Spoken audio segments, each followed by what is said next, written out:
નમસ્કાર ખેડૂત મિત્રો, તમે જોઈ રહ્યા છો અમારી વીટી ખેડૂત મિત્રોની યુટ્યુબ ચેનલ। તો મિત્રો, આજના આ વિડીયોની અંદર આપણે વાર છે સોમવાર, તો આજે કપાસનો બજાર ભાવ કેવા રહી શકે, સાથે જ બજારમાં આજે ભાવ વધશે કે ઘટશે, વાયદા બજારની સ્થિતિ અને ખેડૂતોને ભાવ કેવા મળી રહ્યા છે તે બધા પ્રશ્નોનો ઉત્તર આજના આ વિડીયોમાં મેળવશું। તો વિડીયો પૂરો જોજો ને ચેનલમાં નવા હોય તો સબસ્ક્રાઈબ કરી નાખજો।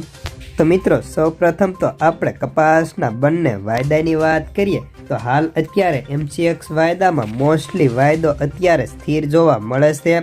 જો કે પાછલા સપ્તાહ દરમિયાન પણ વાયદામાં કોઈ હલચલ નહોતી ને આજે MCX વાયદામાં કરંટ પ્રાઇસ 53,370 રૂપિયા જોવા મળે છે, જ્યારે માર્ચ વાયદો પણ 54,310 રૂપિયાનો કરંટ જોવા મળતો હતો।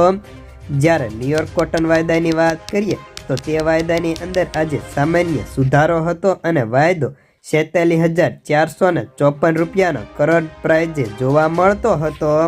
ત્યારે હવે કપાસના ભાવની વાત કરીએ તો આજે કપાસના ભાવમાં સામાન્ય સુધારો હતો।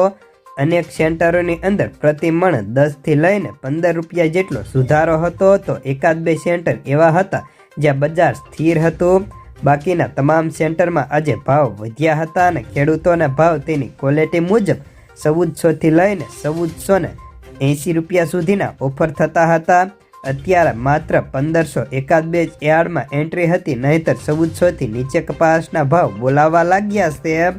જેના કારણની વાત કરીએ તો હાલ જે કપાસનું બજાર તૂટી રહ્યું છે તેનું મુખ્ય કારણ એ હતું કે હવે 1 તારીખથી CCI ખરીદીમાં બંધ થવાનું છે, જેના કારણે વેપારીઓ અને જીનર્સો સતત બજાર ઘટાડી રહ્યા હતા અને બજાર ઘટે પણ તેવી શક્યતા છે, પરંતુ સાવ ઘટી જાય તેવી પણ ધારણા નથી ને આગામી સમયમાં એકવાર ફરી કપાસના ભાવ 1500 થી પાર થાય તેવી પણ ધારણા હાલ કપાસના અગ્રણી બ્રોકરો વ્યક્ત કરી રહ્યા છે।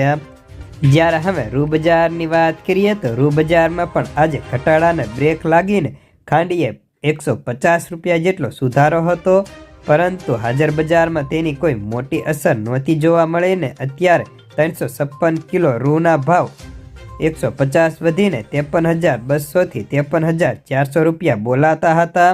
સાબે કલ્યાણ રૂના ભાવ પણ ખાંડીએ 41,400 રૂપિયા બોલાતા હતા।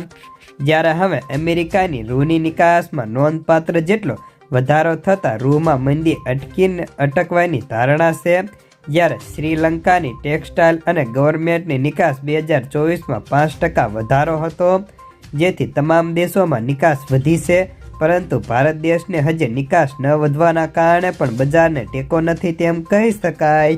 જ્યારે હવે કપાસના ભાવમાં શું થઈ શકે, કપાસના ભાવ વધશે કે નહીં તેની વાત કરીએ તો મિત્રો, જે ખેડૂતોએ કપાસનો સંગ્રહ કર્યો છે તેવા ખેડૂતોને હજી પણ થોડો સમય રાહ જોવી પડી શકે તેમ છે, કારણ કે હાલ હવે CCI બંધ થતાં શરૂઆતી દિવસોમાં 15મી ફેબ્રુઆરી